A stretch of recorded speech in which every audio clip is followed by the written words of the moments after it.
The great hall of the Galactic Council buzzed with angry voices. High Admiral Quan stood at the center podium, his scaled green hands gripping the edge as he looked out at the sea of alien faces. Representatives from 47 different species filled the massive chamber, and every single one of them looked worried. "The humans have taken another system," Quan announced, his voice echoing through the hall. "That makes 17 star systems in 50 years. 17. A wave of shocked murmurs ran through the crowd. Ambassador Hyun, whose crystal body reflected the chamber's lights like a prism, stood up from his seat. "How is this possible? We were told humans were primitive. We were told they barely knew how to leave their own planet." Quan's reptilian eyes narrowed. "That's what we all believed. But these mammals are spreading faster than any species we've ever encountered. They build colonies on worlds that should kill them.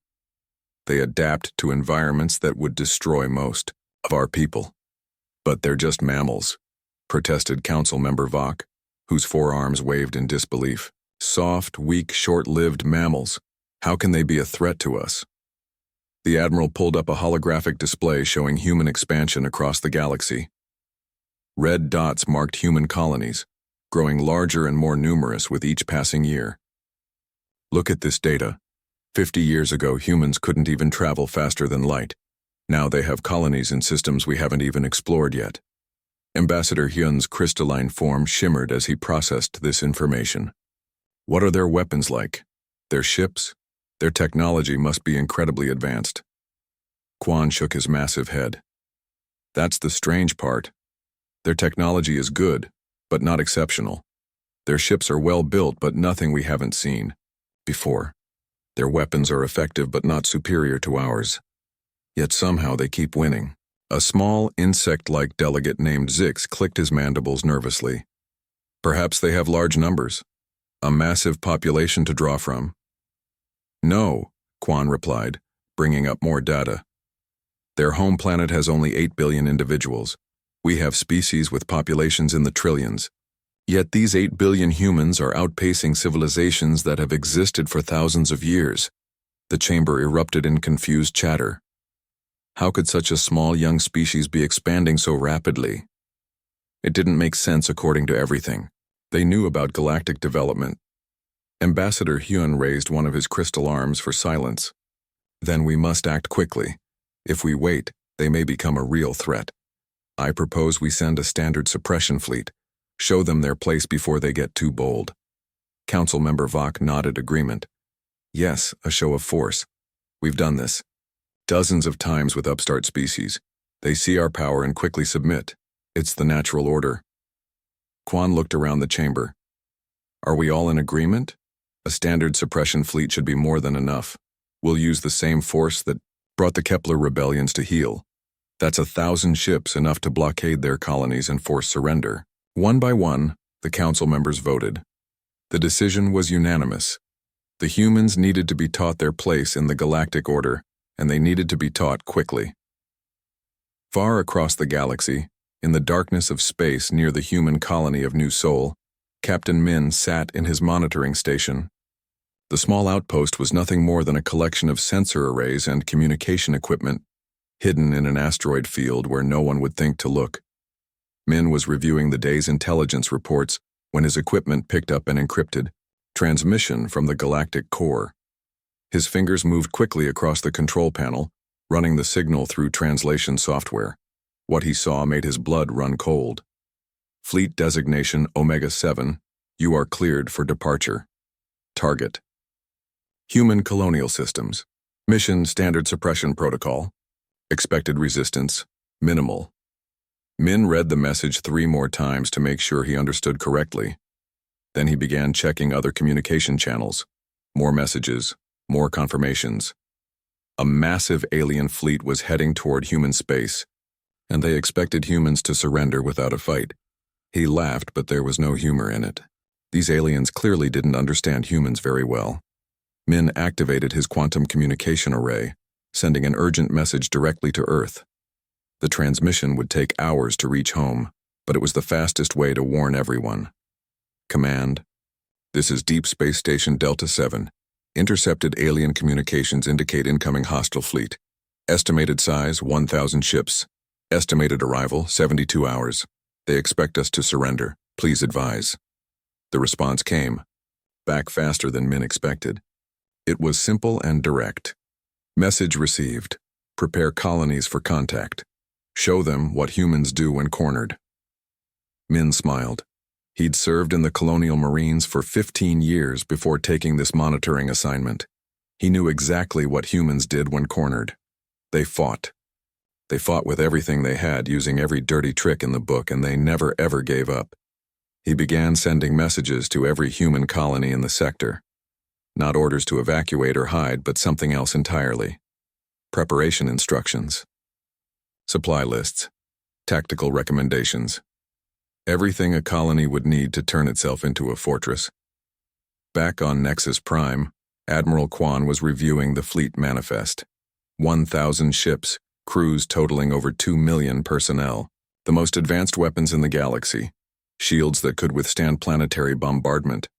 It was massive overkill for dealing with a primitive species. Admiral, his aide approached carefully. The fleet commanders are asking about rules of engagement. How much force are they authorized to use? Quan considered this. The humans needed to be taught a lesson, but they also needed to survive to serve as an example to other species. Minimum necessary force. Disable their ships, occupy their colonies, but avoid unnecessary casualties. We want them alive to spread word of our power. The aide nodded and left to relay the orders. Quan looked out at the stars, already imagining the quick victory that was coming. The humans would see the size of the fleet, realize they couldn't win, and surrender. It was how these things always went. What Admiral Quan didn't know was that humans had never read the same history books he had. In human history, being outnumbered wasn't a reason to surrender. It was a reason to get creative. Captain Min finished his preparations and settled in to wait. In 72 hours, the aliens would arrive expecting to find frightened colonists, ready to give up. Instead, they were going to meet something they had never encountered before in all their thousands of years of galactic dominance. They were going to meet humans who had been given time to prepare. The alien fleet dropped out of hyperspace at the edge of the Kepler 442 system like a metal storm. 1,000 warships, each the size of a city block, their hulls gleaming with advanced armor and bristling with weapons that could crack moons. Fleet. Commander Knox stood on the bridge of the flagship, watching the tactical display with satisfaction. The human colony world called New Busan lay before them, a blue-green marble spinning peacefully in space. His sensors showed a population of just over 2 million humans living in scattered cities and settlements. Send the standard surrender. Demand. Knock ordered his communications officer. The message was simple and had been used successfully hundreds of times before. You are surrounded by the Galactic Council fleet. Surrender immediately and you will be treated according to standard protocols. Resistance will result in the destruction of your colony. Knock expected a quick response, maybe some pleading, perhaps a request for time to consider their options. What he got instead made him check his translation systems. New Busan to alien fleet. Message received. Our answer is no. If you want this world, come and take it. The bridge fell silent. In 3,000 years of Galactic Council military operations, no species had ever responded to a surrender demand with a flat refusal. Not when facing odds of 1,000 to 1. Sir, his tactical officer spoke carefully. Should we ask them again? Perhaps they didn't understand. Before Knock could answer, his sensors detected something impossible. The humans were launching ships, not evacuation vessels fleeing the system, but combat ships moving to intercept the fleet. His computers counted them. 43 human ships total, a mix of converted cargo haulers, mining vessels, and a handful of actual military craft. They're attacking, someone whispered on the bridge. Knock studied the display in disbelief. The boy. Humans had to know they couldn't win. Their ships were outnumbered more than 20 to 1. Most of them weren't even military vessels. Yet here they came, engines at full burn, weapons charging. Down on New Busan's surface, Colony Administrator Jin stood in the Emergency Command Center, watching the same tactical display. Around him, civilian volunteers worked at control stations, coordinating the planet's defenses. These weren't soldiers. They were teachers, farmers, engineers, shopkeepers. People who had never fired a shot in anger were now preparing to fight a galactic superpower. All mining charges are in position, reported Boram, the chief engineer. She had spent the last 3 days converting industrial equipment into weapons. Mining charges became bombs. Construction mechs became mobile gun platforms. Even the garbage processing plants had been turned into manufacturing centers for improvised weapons. Jin nodded. Remember, we don't need to win. We just need to make them pay for every meter. Show them that humans don't give up. In space, Commander Day led the human fleet in their first attack run. His flagship was a converted ore hauler called the Busan Pride, now armed with mining lasers and torpedo tubes salvaged from a dozen different sources. It wasn't pretty, but it was what they had. All ships, this is Day. Remember what we practiced. Hit hard, hit fast, then get out. Make every shot count. The human ships dove into the alien formation like wolves attacking a herd of elephants. They were smaller, faster, and desperate enough to try things that made no tactical sense.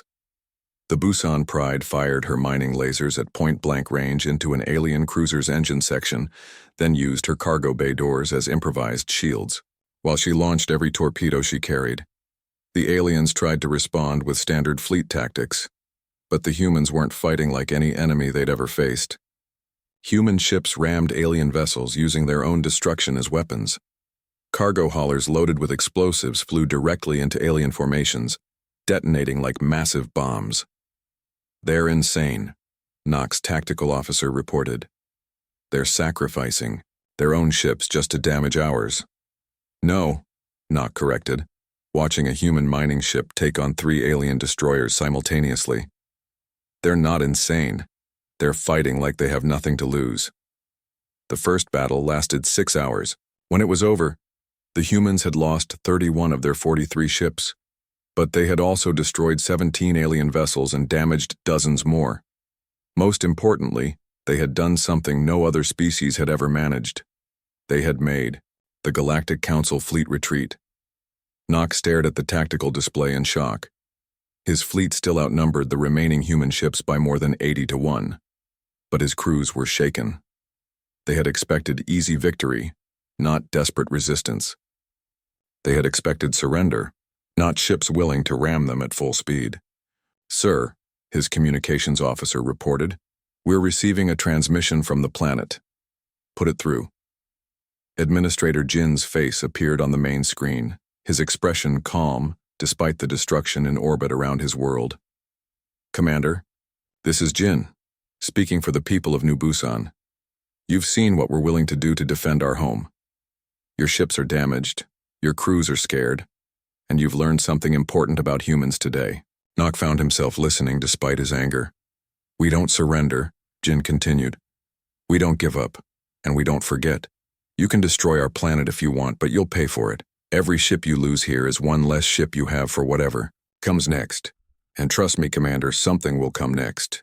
The transmission ended, leaving Nock staring at a blank screen. Around him, his bridge crew waited for orders. The smart thing would be to withdraw, regroup, and come back with more ships. The proud thing would be to press the attack and show these humans their place. But something else was bothering him. Jin's words echoed in his mind. Something will come next. What did that mean?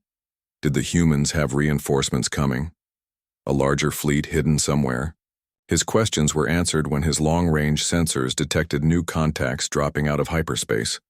But these weren't human ships. They were alien vessels, ships from species that were supposed to be loyal council members. His communications officer began receiving messages from the approaching fleet. This is Captain Vex of the Zephyrian Independent Navy. We stand with the humans. Withdraw from this system immediately. More messages followed. The Kepler Mining Guild, the Outer Rim Trading Company, Even some ships from species that were supposed to be Council allies. Word of the human resistance had somehow spread across the galaxy in just 6 hours, and other species were choosing sides. Nock realized with growing horror that this wasn't just about one human colony anymore. The humans had done something unprecedented.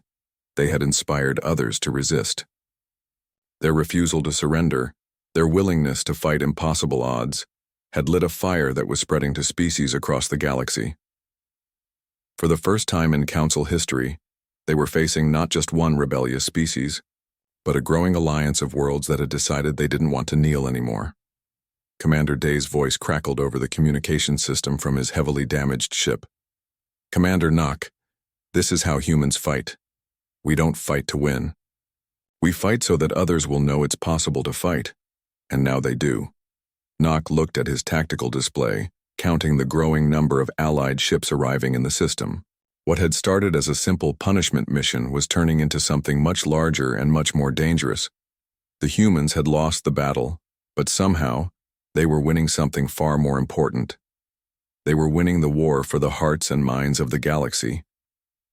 Dr. Sujin sat in her prison cell on the Veltharian homeworld, staring at the metal walls that had been her world for 6 months. She had been captured during the battle at New Busan, pulled from the wreckage of a medical transport that had been trying to evacuate wounded colonists. The cell was small but clean, with a bed, a desk, and basic facilities. Her captors treated her well enough, following what they called standard prisoner protocols. But what made her situation unusual was that the guards had started talking to her. It began with simple questions. Guard Captain Rock wanted to know about human medicine, since he had never seen a species that healed so quickly from injuries. Then other guards began stopping by during their shifts, asking about human culture, human history, human ways of thinking. "Tell me again about your wars," Guard Captain Rock said during his evening rounds. He was a massive creature, 8 feet tall with thick green scales and claws that could cut through metal. But when he sat down outside her cell to listen to her stories, he seemed almost gentle. Sujin smiled. "Which war? We've had thousands of them. The one where your people fought the tyrants. You called them Nazis? World War II?" Sujin nodded. "My great-grandfather fought in that war. He was just a farmer before it started, but when his country was invaded, he joined the resistance." Rock leaned closer to the bars. "But the enemy had better weapons, better training, more soldiers. How did farmers defeat professional armies?" "They didn't fight like professional armies," Sujin explained. "They hid in forests and mountains, they sabotaged supply lines, they rescued prisoners and protected civilians. They fought for something bigger than themselves." "What do you mean?" Sujin thought carefully about how to explain this concept to an alien who had spent his entire life following orders without question. "They fought for the idea that people should be free to choose their own lives, that no one has the right to rule over others just because they're stronger." Rock was quiet for a long moment. "But someone must rule, there must be order." "Yes, but who gets to decide who rules? In human society, we choose our leaders. If they do a bad job, we choose different ones. You can change your leaders?" Rock's voice was filled with disbelief. "Without war? Without death? Every few years we vote. Everyone gets to participate. Even if you disagree with the government, you still get a say in who leads next." That night, Rock went home to his family and asked his wife a question he had never asked before. "Do you think our emperor makes good decisions?" His wife, Mira, nearly dropped the food she was preparing. In Veltharian society, questioning the emperor was not just forbidden, it was unthinkable. "Why would you ask such a thing?" "The human prisoner told me that in her society they choose their rulers, that everyone gets to decide who leads them." Mira stared at her husband. "That's impossible. How would anything get done? How would there be order?" "I don't know," Rock admitted. "But she says it works. That people fight harder when they're fighting for something they chose, rather than something they were told to fight for." Meanwhile, on the mining world Kepler 186c, another conversation was changing everything. Wu Sung, a human prisoner of war, sat in the workers' cafeteria, surrounded by Zephyrian miners. These insect-like beings had been slaves for so long they had forgotten they were once free. "Tell us again about the revolution," clicked Zik, the oldest of the miners. His compound eyes reflected the harsh artificial lighting as he leaned forward eagerly. Wusong smiled sadly. "Which one?" "Humans have had many revolutions." "The one where the workers took control?" "Ah, you mean the labor movements? Those weren't single revolutions, but hundreds of small ones. Workers in factories, in mines, in fields. They decided they deserved better treatment." "But how?" clicked another miner, Vox. "How did they fight the owners? The owners had all the power. They used their greatest weapon," Wusong explained. "They stopped working all at the same time. The owners needed the workers more than the workers needed the owners." The miners looked at each other in amazement. They had never considered this possibility. What would happen if they all just stopped? But they must have been punished, Zik worried. Some were, but there were too many of them to punish everyone. And when people from other jobs saw the miners and factory workers standing up for themselves, they joined in too. That night, the miners held their first secret meeting in 300 years. They didn't plan a revolution, not yet. But they began to ask questions they had never asked before. Why did they work 16 hours a day while their overseers worked 4? Why did they live in tiny dormitories while their masters lived in palaces? Why did they accept this as natural when other species lived differently? Across the galaxy, similar conversations were happening on 1,000 different worlds. Human prisoners, captured diplomats, and stranded colonists were sharing stories about their society, their history, their beliefs. And everywhere they went, they planted seeds of a dangerous idea that things didn't have to be the way they had always been. On the crystalline world of Nexus 7, Ambassador Hyun faced a crisis unlike anything in his species' history. The crystallines were a collective consciousness, making decisions through shared mental connection. But recently, individual crystallines had begun expressing independent thoughts. It started with the younger generation, those who had been exposed to human media transmissions. They began questioning the collective decisions, asking why their society needed rigid hierarchies when humans seemed to thrive with individual freedom. "The humans are a disease," Hyun declared to the Crystalline Council. Their ideas spread, like a virus, corrupting proper thinking. But even as he spoke, he could feel doubt creeping through the collective consciousness. Doubt from crystallines who wondered what it would be like to make their own choices, to pursue their own dreams instead of following the group's decisions. One young crystalline named Shine dared to speak individually, something that hadn't happened in their society for thousands of years. "But what if the humans are right? What if we could be stronger as individuals who choose to work together, instead of individuals who are forced to?" The question rippled through the collective consciousness, like a shockwave. For the first time in their recorded history, the crystallines couldn't reach unanimous agreement on something. Meanwhile, on military bases across Council space, something even more dangerous was happening. Soldiers who had fought humans or heard stories about human tactics were beginning to ask questions their commanders couldn't answer. Why did they fight? What were they fighting for? Were they protecting their people, or were they protecting the power of those who ruled over them? Captain Nock, still recovering from the battle at New Busan, found himself thinking about Administrator Jin's words. "We don't fight to win. We fight so others will know it's possible to fight." For the first time in his military career, Nock asked himself, "What am I fighting for?" He had always fought because he was ordered to fight. But humans fought for ideas, for principles, for the right to choose their own path.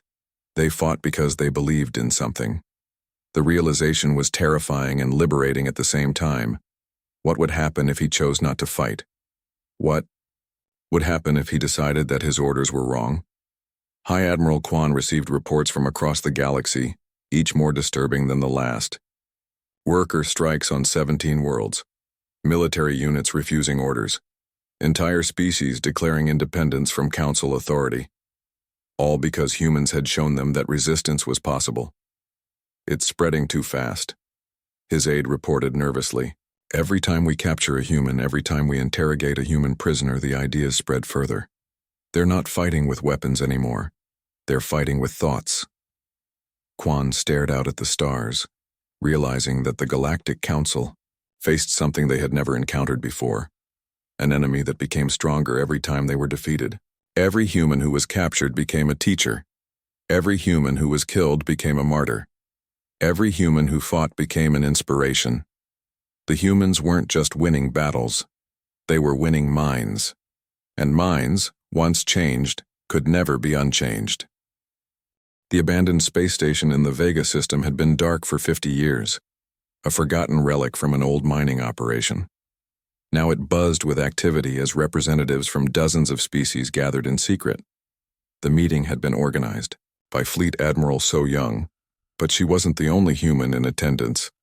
The station's main conference room had been hastily repaired and filled with makeshift seating to accommodate beings of vastly different sizes and physiologies. Crystalline sat next to insect-like Zephyrians. Reptilian Veltharians shared space with gaseous nebula dwellers who communicated through colored lights. 6 months ago, most of you were loyal council members. So Young began, her voice carrying clearly through the translation devices. Today, you're here planning to overthrow a government that has ruled the galaxy for 3,000 years. What changed? A Zephyrian miner named Zik clicked his mandibles nervously before speaking. We learned that things could be different, that we didn't have to accept what we'd always been told was natural. The humans showed us, added a crystalline who called herself Shine. Not through conquest, but through example. They showed us what it looked like to choose your own path. Ambassador Hyun, who had once advocated for humanity's destruction, now sat among the rebels. His crystal body dim with shame, he spoke quietly.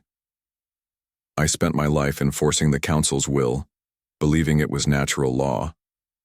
Then I watched my own people begin thinking for themselves, making individual choices. I realized I had been wrong about everything. So Young nodded.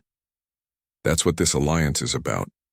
Not humans ruling over other species, but all species ruling themselves. Working together because we choose to, not because we're forced to. The discussion turned to practical matters. The rebellion was spreading faster than anyone had anticipated, but they faced enormous challenges. The Council still controlled most of the galaxy's military forces, industrial centers, and communication networks. We need more than inspiration, declared Captain Vex of the Zephyrian Independent Navy. We need ships, weapons, supplies. The Council won't give up power without a fight. Engineer Teho, one of the few humans who had escaped the initial Council attacks, stood up. That's where cooperation gives us an advantage. Human engineering combined with crystalline computing power, Zephyrian industrial capacity, and Veltharian tactical knowledge. Together we can build things none of us could create alone. He activated a holographic display showing technical specifications. This is a new type of ship design, human modular construction, allowing quick repairs and modifications. Crystalline navigation systems that can calculate jumps impossible for standard computers. Zephyrian manufacturing techniques that can build these ships in half the time. The gathered representatives studied the designs with growing excitement. This wasn't just about fighting the Council. It was about proving that free peoples working together could achieve more than subjects following orders. But even as the alliance grew stronger, the Council fought back with increasing desperation. High Admiral Quan had been given unlimited authority to crush the rebellion by any means necessary. Execute Order 77, Quan commanded from his flagship. All human colonies are to be completely destroyed. No prisoners, no survivors. If we eliminate the source of the infection, the rebellion will collapse. His aide hesitated. Sir, Order 77 includes colonies with civilian populations, women, children, non-combatants. The humans made this choice when they refused to surrender. Quan replied coldly. They wanted to fight? Then they can die. The order went out to Council fleets across human space. But something unexpected happened. Instead of immediate compliance, Quan began receiving questions from his own commanders. Captain Nok, who had fought at New Busan, sent a coded message. Request clarification on Order 77. Are we really ordering the genocide of entire civilian populations? Similar messages came from other commanders. For the first time in Council military history, officers were questioning their orders instead of blindly following them. Some fleets carried out their missions, destroying human colonies with overwhelming force, but others hesitated, and in that hesitation the human defenders found opportunities. Colony ships evacuated entire populations before the Council arrived. Warning networks gave civilians time to hide in asteroid fields or flee to Allied systems. Most importantly, every atrocity committed by the Council was broadcast across the galaxy by the growing rebel communication network. Images of destroyed hospitals, burned schools, and murdered families spread to every world, showing fence-sitting species exactly what the Council was willing to do to maintain power. The propaganda war was as important as the military campaign, and the rebels were winning it decisively.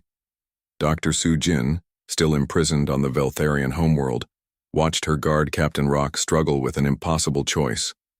Orders had come down to execute all human prisoners, but Rock found himself unable to carry them out. "In your stories," he said during what might be their final conversation, "what happened to the people who chose to do the right thing even when it was dangerous?" Su-Jin smiled sadly. "Some of them died, but they died free, and their children remembered them as heroes instead of executioners." That night, Rock made the most important decision of his life. Instead of executing Su-Jin, he helped her escape. But he didn't stop there. He gathered other guards who shared his doubts, liberated all the human prisoners in the facility, and led them to safety aboard a stolen transport ship. As they fled into space, Su-Jin asked him why he had risked everything. "Because," Rock replied, "I want my children to know that their father chose to be free, even when it was dangerous." Across the galaxy, similar scenes played out. Council soldiers defected to the rebellion. Civilian populations rose up against their governors. Entire star systems declared independence and requested membership in what was becoming known as the Free Species Alliance. The tipping point came when Ambassador Hyun made a broadcast from the Vega station, speaking directly to his own people. "Fellow crystallines," he began, "I have spent my life in service to the Council, believing I was serving order and peace. But I have learned that true order comes not from forced submission, but from beings who choose to work together for common benefit." The broadcast reached every crystalline world simultaneously, carried by their own collective communication network. Within hours, the entire crystalline hegemony announced its withdrawal from the Galactic Council and its intention to join the Free Species Alliance. Admiral Kwan watched his empire crumble as report after report reached his flagship. The rebellion was no longer just scattered uprisings, it was a coordinated revolution spanning hundreds of worlds. Species that had been loyal for millennia were choosing freedom over security, uncertainty over servitude. His own fleet was deserting him. Ships that had served the Council for centuries were broadcasting messages of support for the rebellion. Officers he had trusted were openly questioning not just their orders, but the entire system they had sworn to protect. "How did this happen?" he asked his remaining loyal aide. "How did humans do this to us?"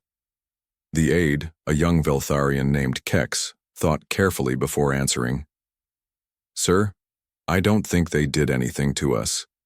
I think they showed us what we could do for ourselves." For the first time, Kwan understood what he was really fighting against. Not human weapons or human ships or human technology. He was fighting against the idea that beings could choose their own destiny. And that was a war that no amount of military force could win. The Free Species Alliance was growing stronger every day, but more importantly, it was growing more unified. Humans, crystallines, Zephyrians, Veltharians, and dozens of other species were learning to work together as equals, sharing knowledge and resources in ways the hierarchical council had never allowed. They were building something new in the galaxy, something that had never existed before. A civilization based on choice rather than coercion, cooperation rather than conquest. And at the center of it all were the humans, not as rulers or conquerors, but as the species who had dared to suggest that everyone deserved the right to be free. Admiral Kwan stood at the entrance to what had once been the Galactic Council chambers. The Great Hall looked the same, but everything else had changed. The flags and symbols of the old council had been replaced with a simple emblem, a circle of stars representing the Free Species Alliance. He wore no weapons, no armor, no insignia of rank, just simple clothes and a small recording device to document this moment for his people back home.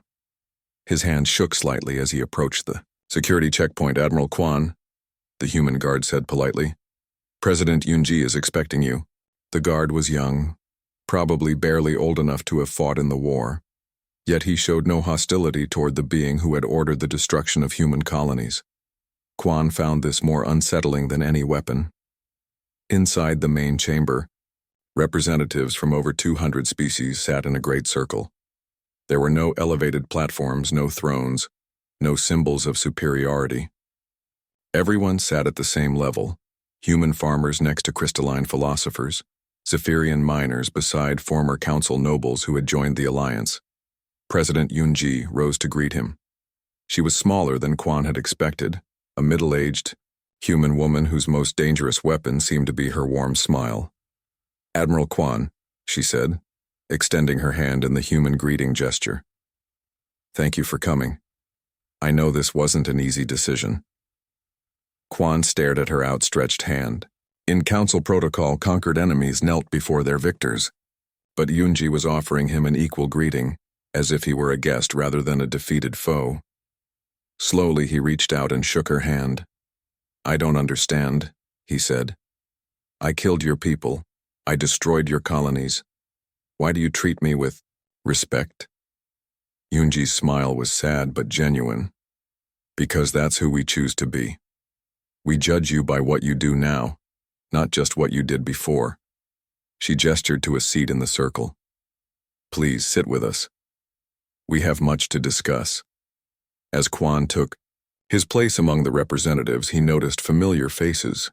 Captain Rock, the guard who had freed human prisoners, now served as a representative of reformed Veltharian worlds. Ambassador Hyun had become one of the Alliance's most effective diplomats. Even some of his former fleet commanders sat in the Yar circle, wearing the simple clothes of free citizens rather than military uniforms. Dr. Hae-won, the Alliance's chief researcher, stood to address the assembly. Her presentation wasn't about weapons or military strength, but about something far more revolutionary.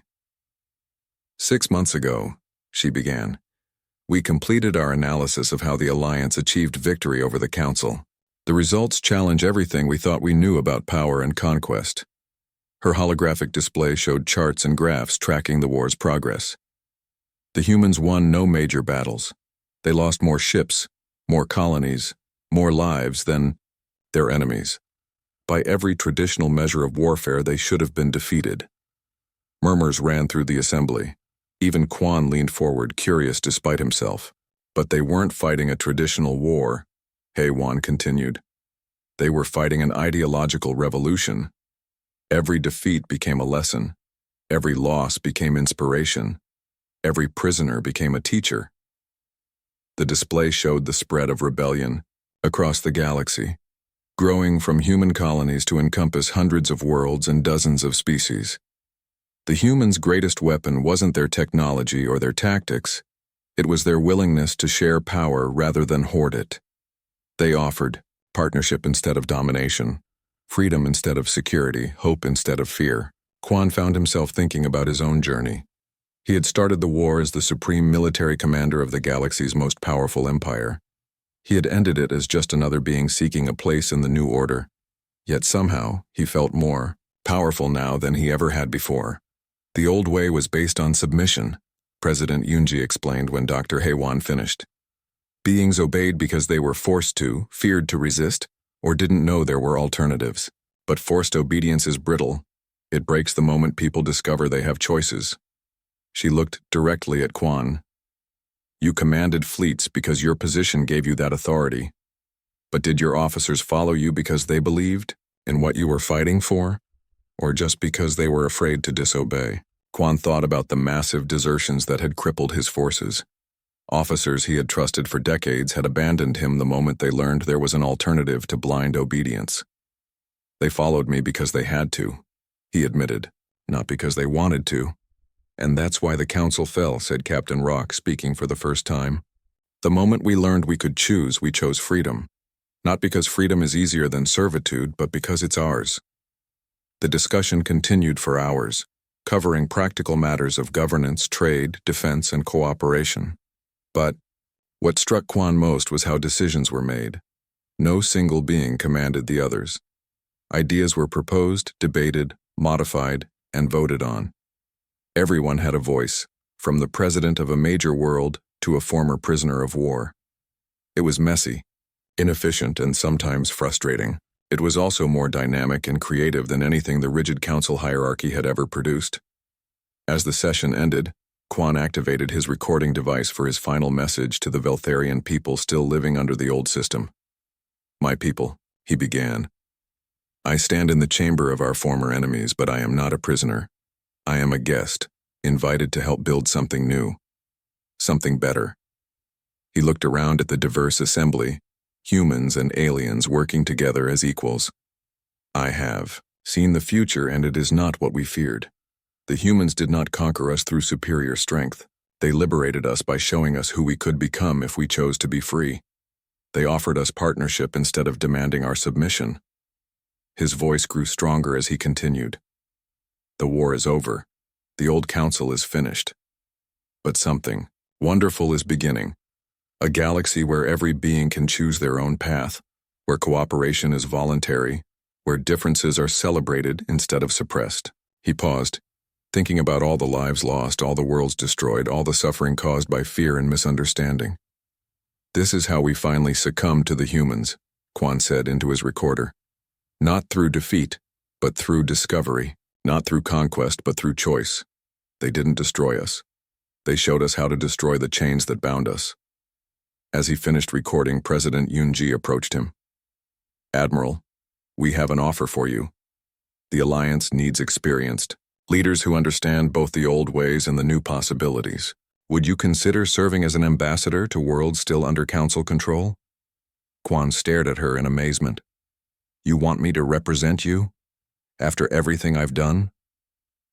We want you to represent the idea that anyone can change, that anyone can choose to be better. Who better to carry that message than someone who made that choice himself? For the first time in years, Quan smiled. It felt strange on his face, this expression he had rarely used during his military career. Yes, he said. I accept. Later, alone in his temporary quarters, Quan made one final recording. This one was just for himself, a private reflection on the journey that had brought him from Supreme Military Commander to Ambassador for Peace. I spent my life serving an empire built on the belief that some beings were meant to rule and others to obey. I thought strength came from the ability to force others to submit to your will. He looked out at the stars, where ships from 100 different worlds worked together to build a new civilization. The humans taught us something different. True strength comes from empowering others, not controlling them. Real victory comes from turning enemies into allies, not crushing them into dust. He thought about Dr. Su-jin, the human prisoner whose stories had started his transformation. About President Yunji, who had welcomed him as an equal despite their history. About all the beings who had chosen cooperation over conflict. This is how we finally succumbed to the humans, he repeated. They conquered us with the most dangerous weapon in the universe, the idea that we all deserve to be free. And once we learned that lesson, there was no going back. Outside his window, the lights of 1,000 ships twinkled like stars, each one carrying beings who had chosen to build something better together. The old galaxy was gone, but in its place grew something unprecedented, a civilization based not on dominance but on the radical notion that every being had the right to choose their own destiny. And at the heart of it all were the humans, not as conquerors, but as the species who had dared to imagine that freedom was possible for everyone.